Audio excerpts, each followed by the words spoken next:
Give me a 5 second head start. It's not easy doing a video like this, but here I am. Welcome to Maestro Politico. And so I wanted to do a little bit of this. It's been a long week. It has. Let me go over a few topics, how I feel about them, the news. We have a lot of tariffs, a lot for China, Mexico, just all around Colombia. So Colombia's got tariffs, China's got tariffs, Mexico's got tariffs. Venezuela seems to comply with Trump's orders. He's not fucking around. Fuck around and find out. There's a lot going on, and I believe in these tariffs. If you want the tariffs to go away, meet these demands. The more, like, Trump's got a list of things, and if you complete the list, the tariffs go down. They go down and go down. Okay, just do what he wants. Do what we want. That's it. Karen Bass is being a piece of shit. She's rebuilding homes without the consent of the people. So basically, if your house looked like a beautiful house, let's say this was your house before, so for the Palisades residents, if this was your house before the fire, okay, without your consent, here's your house after the fire. It's like, what the fuck, so I'm sure there's a legal recourse to block it, to legally block that. If you have the money and ability to rebuild your house, you should not let the mayor do that. So that's kind of where we're at with that. The plane crash, it was horrific. And these DEI hires, the problem is, when I first heard about DEI, I think it was from Geeks and Gamers. I was like, what is that? What is DEI? But basically, it's a thing. I thought about this. Let me see if you remember. For those of you who are in your 50s, do you remember Good Times? Remember that one daughter in Good Times where she had this white friend, but she needed a black friend? She has an Indian friend, a Chinese friend, like a Cambodian friend, and she needed another black friend to make herself look good.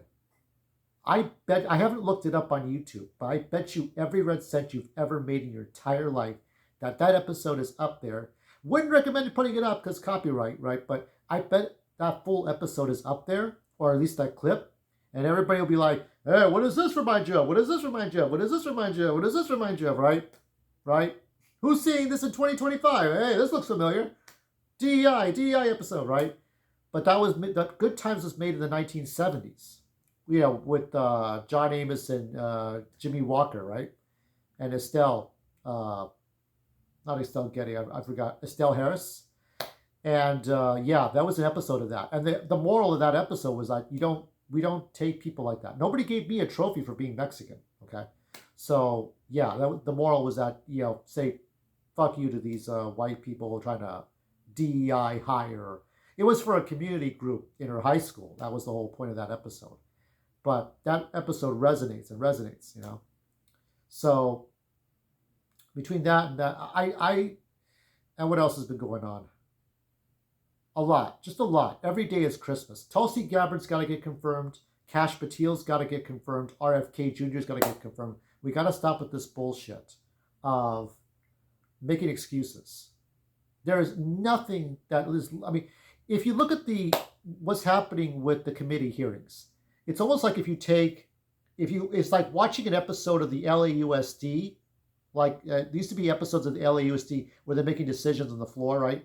Mostly boring, right? You watch about 5 or 10 minutes of that, and then you take Perry Mason, not the newer version of Perry, but old school Raymond Burr, black and white. If you take those two things, right, the over dramatized courtroom stuff, right, the fictional stuff, with the LAUSD Senate House of Representatives decisions videos, put them together. That's what these Senate hearings are. It's like, yes, it's really happening, but then it's like character attacks and character witnesses and character assassinations. Your character is up there on trial. So Tulsi's going through that right now. So ICE deportations are happening. Good. Take out the most credible threats. We still, by the way, Mr. President, Donald Trump, if you're listening, where's that guy that chopped up his wife with a chainsaw? He's on the 10 most wanted list. We need him back. We need to extradite him back to the United States. That was the one with John Walsh covered America's Most Wanted. Where's that guy? We need a reverse. That guy's legal. He needs to come back to the States. Okay? You killed somebody here with the chainsaw. You coming back. We won't deport you. We're bringing you back here to stand trial. That's bullshit. So that's all I got to really say. Let's keep on doing the good work. I am really happier now than before than we started. How's it going? How it started, how's it going? As Nancy Mace would post. We love Nancy Mace. Go ahead and change a little bit. I'm going to change gears. Hold on. By the way, on some happy news, I mean, this is my external DVD drive, which works very well with my 15-year-old laptop. My laptop has an ink dot from damage, but it happens. Nothing's perfect, but this is good because my old disk drive had like the little spinner would spin off and then the disk would shoot inside the laptop, which is more dangerous. If something happens with this one, I guess I can kind of break it open, but then it would be my DVD drive. So my external drive would be broken, but at least I get my disk back.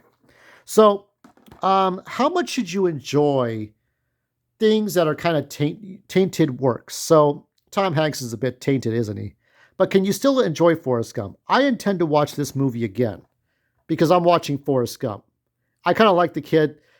Tom Hanks based his accent on the child actor who played Forrest Gump, right? So I'm going to rewatch this movie that I haven't really watched in a long time. So I think this will be okay. Because the thing is that, like, you look at the director who directed Trump in Home Alone 2, and now he's like backpedaling, like Robert Zemeckis, like, oh, I don't like Trump. Like, get out of here with that. But do you still enjoy Home Alone 2? Maybe some people still do. There were more antics with the robbers, right? This is Planet of the Apes Visionaries, and this is a very good book. But Dana Gould, the comedian and the writer, took off for Blue Sky. Okay, so did Gabriel Hardman and Karina Becco. By the way, Karina Becco, nice lady, very polite. She liked a couple of my tweets.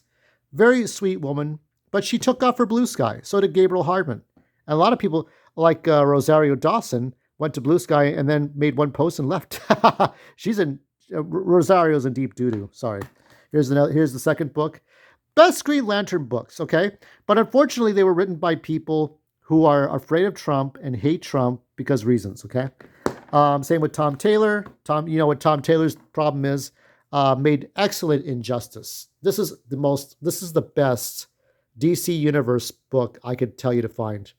It's like most of the best stuff. It's like when we got to last decade, right? There were still things that were good. 2020s, you have to look like needle in a haystack. You have to look for things. You go back to the 2000s, there were some really good projects. Go back to the 90s, there were a lot of good projects. Some of them were junk. Okay, some of the dumb comic books of the 90s contributed to the crash.